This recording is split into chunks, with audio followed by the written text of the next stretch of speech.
मैं नीता मिश्रा कक्षा 10 हिंदी के काव्य खंड के रसखान रचित सवैये नामक पाठ पढ़ाने जा रही हूँ। रसखान के बारे में थोड़ा सा मैं आपको बता दूँ। रसखान भक्ति काल के कृष्ण भक्ति शाखा के कवि थे। इनका वास्तविक नाम सैयद इब्राहिम था। अब इनकी रचनाएं देखते हैं। मानुष हों तो वही रसखान। कवि की क्या अभिलाषा है, उस अभिलाषा को इसमें व्यक्त किया गया है। कहते हैं कि हे प्रभु, मेरी ये अभिलाषा है कि मैं इस जन्म में तो आपकी भक्ति कर ही रहा हूँ, लेकिन अगले जन्म में यदि हमें मनुष्य का जन्म मिले तो मैं ब्रज और गोकुल के गांवों में बसना चाहता हूँ। ब्रज और गोकुल के गांवों में बसना चाहता हूँ। मानुष हों तो वही रसखान, बसों ब्रज गोकुल गांव के गौरन।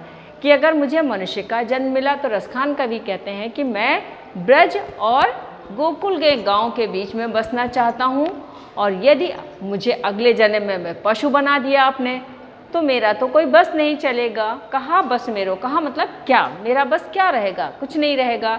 लेकिन फिर भी मेरी ये अभिलाषा रहेगी, चरो नित नंद की धेनु मझारन। मैं नित्य माने नित्य मैं नंद बाबा की गायों के बीच में, मझारन माने बीच में, चरों माने चरता रहूं। पाहन हो तो वही गिरी को, और यदि मुझे आपने पत्थर बना दिया तो भी मेरी अभिलाषा है। मतलब कहीं भी हार नहीं मानी है कवि ने। कहते तो भी मेरी अभिलाषा है कि मुझे उसी पर्वत का पत्थर बनाना जो धरियो कर छत्र पुरंदर धारण, जिसको श्री कृष्ण ने अपनी छोटी उंगली पर धारण किया था। ये आपका एक छंद खत्म हो जाता है। इसमें क्या लिखना है, चाहे वो कोई भी छंद हो, आपको संदर्भ लिखना है। प्रस्तुत पद्यांश हमारी पाठ्य पुस्तक हिंदी के काव्य खंड पाठ सवैये से संकलित हैं। इसके रचयिता कवि रसखान जी हैं। अब प्रसंग क्या लिखना होगा, इसमें प्रसंग लिखना होगा। कवि अपनी अभिलाषा व्यक्त कर रहा है कृष्ण के समक्ष कि मेरा अगला जन्म जो भी हो, मैं हर जन्म में आपकी शरण में रहना चाहता हूँ। उसको निम्नलिखित छंद में प्रस्तुत किया है। इसके बाद आपको व्याख्या लिखनी होगी। व्याख्या के बाद आप लिखेंगे काव्य सौंदर्य। अब काव्य सौंदर्य में क्या लिखेंगे? काव्य सौंदर्य में सर्वप्रथम तो आप लिखेंगे भाषा। भाषा क्या है? भाषा है ब्रज। शैली कौन सी है? मुक्तक। मुक्तक क्यों है? क्योंकि एक छंद में बात खत्म हो चुकी है, इसलिए ये मुक्तक छंद है। उसके बाद इसमें अलंकार कौन कौन से हैं? अब देखिए, अलंकारों में आपको एक अलंकार इसमें मिलता है, कालिंदी कूल कदम्ब की। ये का वर्ण की आवृत्ति हो रही है। तो जब एक ही वर्ण की आवृत्ति एक से अधिक बार होती है तो अनुप्रास अलंकार होता है। इस दृष्टि से यहाँ पर अनुप्रास अलंकार है। उसके बाद अगला पॉइंट देखते हैं, गुण। अब इसको पढ़ने के बाद आपको कैसी अनुभूति हो रही है? अच्छा लग रहा है, मधुरता लग रही है, तो गुण है इसमें माधुर्य, तो ये इसमें लिखा जाता है। अब रस कौन सा है? इसके बाद रस कौन सा है? अब इस छंद के द्वारा ये स्पष्ट हो रहा है कि कवि जो है वो भगवान से प्रार्थना कर रहा है। प्रार्थना यानी भक्ति कर रहा है। तो आप इसको भक्ति रस या शांत रस भी लिख सकते हैं, क्योंकि रसों के भेद आपको जब पढ़ाए जाएंगे आगे तब उसको देखिएगा। वैसे तो मुख्य रूप से 9 रस होते हैं, लेकिन वर्तमान में भक्ति रस को अलग मान लिया गया है, इसलिए 10 रस हो जाते हैं। तो भक्ति रस हो गया। लेकिन एक बात ध्यान रखने की है कि भक्ति रस और शांत रस दोनों का स्थायी भाव निर्वेद है। तो ये निर्वेद है, तो चाहे आप शांत रस लिख दें और चाहे आप भक्ति रस लिख दें, दोनों ही सही होंगे। किसी भी कीमत पर ये गलत नहीं सिद्ध किए जा सकते। फिर देखिए, आज गई होती भोर ही हो, रसखान रही वही नंद के भवने। यहाँ पर क्या बताया जा रहा है? प्रसंग समझ लीजिए, संदर्भ तो वैसे ही चल रहा है। प्रसंग है कि जो ग्वालाएँ हैं, जो स्त्रियाँ हैं गांव की गोपियाँ, तो वो गोपियाँ आपस में एक दूसरे से वार्ता करती हैं, और वार्ता करते हुए वो ये बता रही हैं एक सखी दूसरी सखी से कह रही है कि आज गई हुती माने गई थी मैं, आज मैं गई हुती। कब गई थी? भोर ही हूँ, सवेरे सवेरे, सवेरा भोर बहुत सवेरे। तो सुबह सवेरे मैं जब गई थी नंद बाबा के घर, रसखान वही नंद के भवन, रसखान कवि कहते हैं वही नंद बाबा के घर। कौन से नंद बाबा? अरे नंद बाबा तो एक ही हैं। तो गई हुई थी कृष्ण के घर, तो मैंने वो नंद बाबा के घर गई थी, तो मैंने वहाँ क्या देखा? वाको जियो जुग लाख करोड़, जसोमति को सुख जात न कहो ना। कहते हैं उसका हृदय जो है वो बहुत जुग जुग जिए, जुग जुग जिए। जुग जुग जीने की क्यों कामना कर रहे हैं? क्योंकि वो कृष्ण को वहाँ से देख कर आई हैं, लेकिन अभी उसने कृष्ण का कोई रहस्य नहीं खोला है, लेकिन फिर भी कह रही है वो जुग जुग जिए, लाखों करोड़ों वर्ष उसकी आयु हो जाए। और वहाँ मैंने क्या देखा? जसोमति को सुख जात कहो नहीं। जो वहाँ पर यशोदा माता का सुख था, जितना वो आनंदित हो रही थी, उनके सुख का वर्णन भी मैं नहीं कर पा रही हूँ। क्यों नहीं कर पा रही है? उन्होंने वहाँ क्या देखा? दोनों बातें आगे नीचे आए। तेल लगाई लगाई के अंजन, जैसे छोटे बच्चों को तेल लगाया जाता है उन्हें काजल लगाया जाता, वैसे ही यशोदा माता कृष्ण को तेल लगा रही हैं। और तेल लगाने के बाद, लगाई के मतलब लगाने के बाद, अंजन मतलब काजल, तेल लगाने के बाद काजल लगाती हैं। और काजल लगाने के बाद भौं बनाई। कुछ बच्चों की भौहें हल्की होती तो स्त्रियां क्या करती हैं? वो काजल से बना देती हैं, तो काजल से उनकी भौहें भी बना देती हैं। और बनाई ढिठौने, ढिठौने कहते हैं जो काला टीका माथे पे लगाया जाता है उसको, तो वो उसके माथे पर काला टीका भी लगा देती हैं। डारी हमेलनी हारी निहारत, और झूले में डाल करके उन्हें झुलाती हैं। और निहारत वारत जो पुचकारत छौने, और माँ अपने बच्चे को जिस प्रकार से पुचकारती हैं उस प्रकार से पुचकार रही। ये तो इसका शाब्दिक अर्थ निकल कर आया। अब इसकी व्याख्या जब लिखेंगे तो हम लिखेंगे कि एक गोपी दूसरी गोपी से कह रही है कि आज सुबह सवेरे जब मैं रसखान के घर गई थी, तो वहाँ नंद बाबा के घर गई थी, तो वहाँ पर मैंने क्या देखा कि यशोदा माता के सुख का वर्णन नहीं किया जा सकता, इतना वो सुखी थी। उनके घर में कृष्ण ने जन्म लिया था, बालक ने जन्म लिया है, और उस बालक को देख करके वो ये कहती हैं कि वो लाखों करोड़ों वर्ष जिए। और यशोदा माता उस बालक की सेवा कैसे कर रही हैं? उसको तेल लगाती हैं, काजल लगाती हैं, और काजल लगाने के बाद उसकी भौहें बनाती हैं, और उसको नज़र ना लगे इसलिए उसके माथे पर काला टीका भी लगा देती हैं, और उसे झूले में डाल के उसे झुलाती हैं, और बार बार वो अपने बच्चे को पुचकारती भी हैं।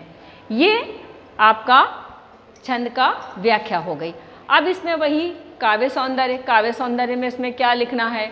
इसमें आपको फिर वही भाषा ब्रज हो गई, भाषा ब्रज हो गई, छंद मुक्तक हो गया, और लगाई लगाई में आपका फिर क्या हो गया? अनुप्रास अलंकार हो गया, जो हमने आपको बताया था। बनाई बनाई, अब बनाई बनाई दोनों में भी अनुप्रास अलंकार है। लेकिन हम आपको एक चीज़ यहाँ पर और बता दें कि जो लगाई लगाई शब्द आया तो इसके अर्थ अलग अलग नहीं हो रहे। इन शब्दों को देखिएगा, पहले तो आपने वर्ण देखा, पर अब शब्द देखिएगा। लगाई लगाई, बनाई बनाई, यानी जब एक ही शब्द को हम एक से अधिक बार उच्चारित करते हैं, बोलते हैं, और उनके अर्थों में कोई भिन्नता नहीं होती है, तो वहाँ पर पुनरुक्ति प्रकाश होता, पुनरुक्ति यानी दोबारा बार बार बोलना।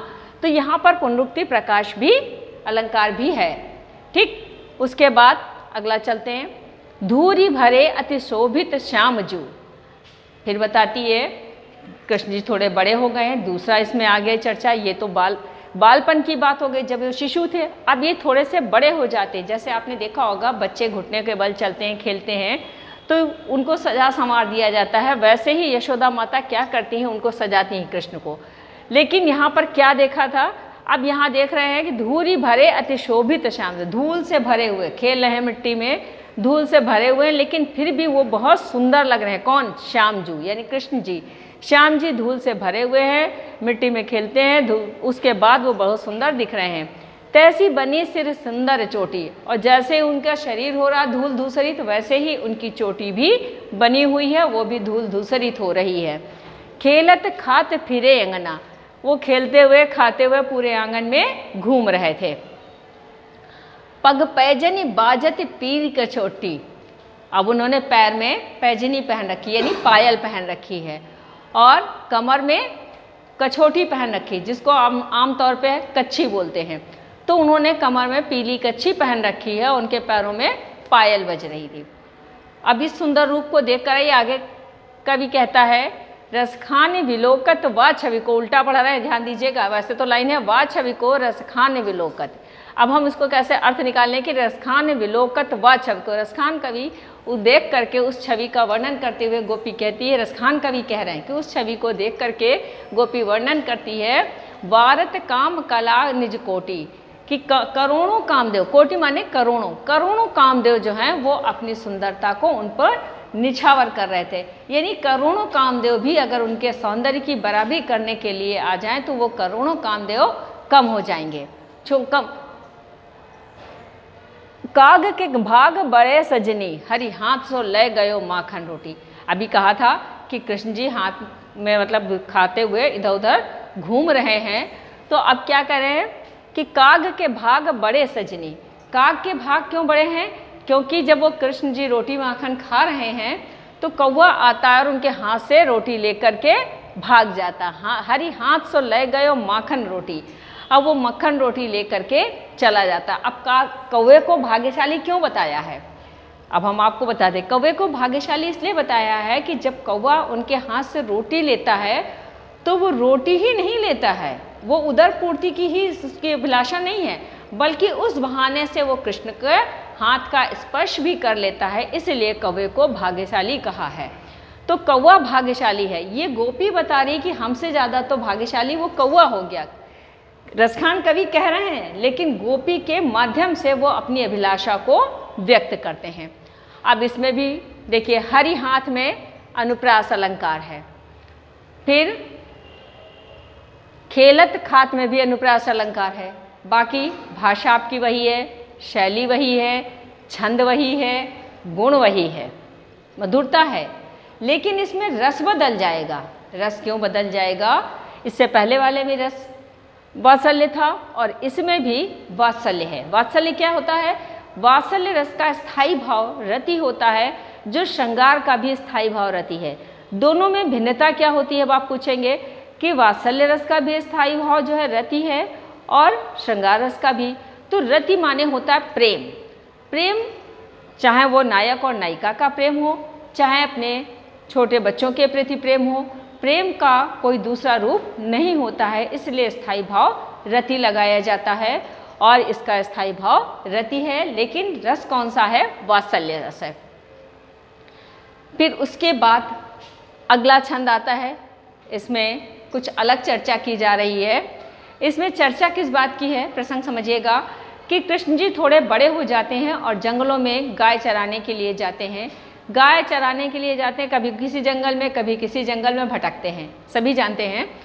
तो गोपियाँ आपस में चर्चा कर रही हैं कृष्ण की कि कहते हैं, जा दिन ते वह नंद को छोरा, जिस दिन से वो नंद बाबा का छोरा यानी लड़का या वन धेनु चराए गयो है, इस जंगल में आकर के गाय चरा के गया है, उस दिन से क्या हुआ है वो बता रहे हैं। उसका परिणाम क्या निकला? मोहनी ताननी गावत गोधन गावत।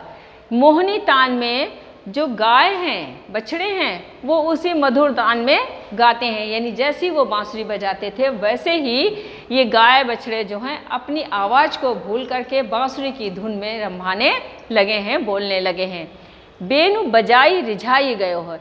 ऐसा लगता है कि वो यहाँ बांसुरी नहीं बजाने आया था, गाय नहीं चराने आया था, बल्कि हमारे गोधन को, गाय और बछड़ों को रिझा गया है, मोहित कर गया है। वा दिन सो कछ टोना सो कह, रसखान हिये में समाये गए हो। रसखान कवि कह रहे हैं कि गोपियाँ कहती हैं कि मुझे तो ऐसा लगता है कि उस दिन से वो यहाँ गाय चराने के बहाने आया था, बल्कि वो कुछ टोना कर गया है। टोना कर गया कि गाय बछड़े भी उसकी बांसुरी के धुन में बिल्कुल खो गए हैं और वो तो मेरे हृदय में ही समा गया है। केवल उसने गाय बछड़ों को ही अपने वश में नहीं किया है, बल्कि वो तो मेरे हृदय में प्रेम रूप में स्थित हो गया है। कोऊ न काहू की कानी करे, सिगरो ब्रजबीर बिकाए गयो है। कहते हैं कि रसखान कवि बता रहे हैं कि गोपियाँ क्या कह रहे हैं कि जब से उस जंगल में आकर के, हमारे जंगल में आके गाय चरा के गया है कृष्ण, तब से कोई किसी की बात सुनता नहीं। कानी करे मतलब ध्यान ना देना, बात ना सुनना, कोई किसी की बात नहीं सुनता है। और ऐसा लगता है कि पूरा ब्रज का जितने वासी हैं, ब्रजवीर जितने ब्रजवासी हैं, सब जो हैं, सब के सब, शीघ्रो माने सब के सब उसके वशीभूत हो गए हैं, बिक गए हैं, यानी उसने हम सबको खरीद लिया है। अब देखिए इसमें संदर्भ वही है प्रसंग में आपको कि यहाँ पर बताया जा रहा है कि गोपियाँ, वही पिछले वाले से रिलेटेड है कि गोपियाँ आपस में चर्चा करती हैं और गांव में जब जंगल में गाय चराने जाते हैं कृष्ण, तो उसका परिणाम क्या होता है इस पर वो चर्चा कर रही हैं। अब गोधन गावत यहाँ अनुप्रास अलंकार है, ठीक है, और इसमें आपको कोई दूसरा अलंकार नहीं मिल रहा है। आप कहेंगे इसमें रस कौन सा है? रस इसमें श्रृंगार है। श्रृंगार अब क्यों है? हम आपको बता रहे थे कि वो ब्रज बिक गए हैं, यानी वो आकर के कुछ जादू सा कर गया है और हृदय में समा गया है, इसलिए यहाँ पर नायक और नायिका का प्रेम प्रदर्शित हो रहा है, इसलिए यहाँ श्रृंगार रस है, स्थायी भाव रति है ये। फिर अगला चलते हैं, कान भये बस बांसुरी के, अब कौन सखी हमको चाहिए। कृष्ण जी बड़े हो जाते हैं, बांसुरी उनकी अपनी प्रिय सखी है, उनका सबसे बड़ा खिलौना है, वो हर हाल में बांसुरी के साथ ही रहते हैं, दिन रात सोते जागते रहते हैं। तो गोपियाँ जब ये देखती हैं, वो क्योंकि वो कृष्ण से प्रेम करती हैं, और वो गोपियाँ जब ये देखती हैं कि हर समय बांसुरी कृष्ण के पास रहती है, कभी होठों पे, कभी हाथों में, कभी कमर में, तो उन्हें ईर्ष्या होने लगती है। ये जो हम बोल रहे हैं ये प्रसंग है, ठीक है, ईर्ष्या होने लगती है। और तो ईर्ष्या का क्या होता है परिणाम, आपस में चर्चा करती हैं, कहती कान बये बस बांसुरी के, अब तो कृष्ण जो है बांसुरी के बस में हो गए हैं, अब हमारे से कृष्ण का लगता कोई नाता ही नहीं है, अब कौन सखी हमको चाहिए। हे सखी अब हमें कौन प्यार करेगा, क्योंकि कृष्ण ही हमें प्यार करते थे, हम कृष्ण से प्यार करते हैं, लेकिन अब कृष्ण तो बांसुरी से प्यार करने लगे हैं, इसलिए अब हमसे कौन प्यार करेगा। और सबसे बड़ी बात उन्हें किस बात की चिंता हो रही है, चिंता इस बात निस्धौस रहे संग साथ लगी। निस्धौस का मतलब है दिन रात वो साथ में लगी रहती है, और मतलब दिन हो चाहे रात हो, अभी बताया था कि हर समय वो साथ रखते हैं। यह सौतनी तापन क्यों सही है, कहते हैं ये सौतिया दाह जब किसी एक पुरुष की कई दूसरी पत्नी होती है तो दोनों पत्नियों में एक दूसरे के प्रति प्रेम नहीं होता है, तो डाह ईर्ष्या ताप, तो कहते हैं ये सौतनी का, क्योंकि अब बांसुरी को उन्होंने एक नायिका के रूप में स्थित कर दिया है। रसखान कवि जो हैं ये बांसुरी को गोपियों की दृष्टि में एक नायिका के रूप में प्रस्तुत करते हैं, तो ये उसे ईर्ष्या भाव प्रकट किया है कि सौतन तापन क्यों सही है, ये सौतिया डाह जो है हम क्यों सहें, भाई हमसे क्या मतलब है, वो कृष्ण के साथ लगी रहती है लेकिन हमें ये सहना पड़ रहा है और हम क्यों सहें। जिन मोह लियो मनमोहन को रसकान सदा हमको दहिए, कहते सबसे बड़ी पीड़ा मेरी मालूम क्या है, सखी दूसरी सखी से कहती है कि जिसने कृष्ण को मनमोहन को, मन को आकर्षित करने वाले, मनमोहन का अर्थ होता है मन को मोहने वाला, मन को आकर्षित करने वाला, और मन को आकर्षित करने वाला कौन है, नायक यहाँ पर कृष्ण। तो कह रहे हैं कृष्ण को जिसने मोह लिया है, अपने वश में कर लिया है, वशीभूत कर लिया है, रसखान कवि कहते हैं सदा हमको दइए। गोपियाँ कहती हैं कि ये हमेशा हमको इस तरीके से हम लोगों को जलाती रहेगी, ये मुझे पीड़ा है।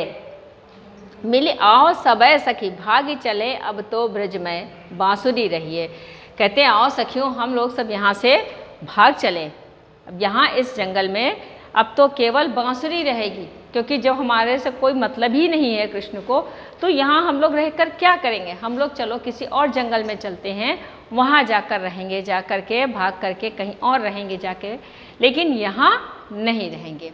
अब ये क्या है, यहाँ पर ये वियोग श्रृंगार हो जाता है, क्योंकि राम का गोपियों का कृष्ण के साथ विछोह हो रहा है, तो यहाँ पर ये वियोग श्रृंगार हो गया। बस बांसुरी अनुप्रास अलंकार है, उसके बाद में यहाँ पर आपका संग साथ अनुप्रास अलंकार है, ठीक है। रस आपको हमने बताया श्रृंगार है पर वियोग है, दुख हो रहा है। दूसरा एक श्रृंगार इसमें रस और भी है, करुण। करुण का स्थायी भाव शोक होता है, जो यहाँ पर इन्हें हो रहा है, गोपियों को शोक हो रहा है, गोपियाँ दुखी हो रही हैं, कृष्ण के प्रेम से दुखी हो रही हैं कि वो हमें अब प्यार नहीं करते हैं। अगला देखिए, मोर पखा सिर ऊपर रखियो, गुंज की माल गरे पहनोगी। मैं मोर की माला अपने सिर के ऊपर धारण करूंगी और गुंज की माला पहनूंगी।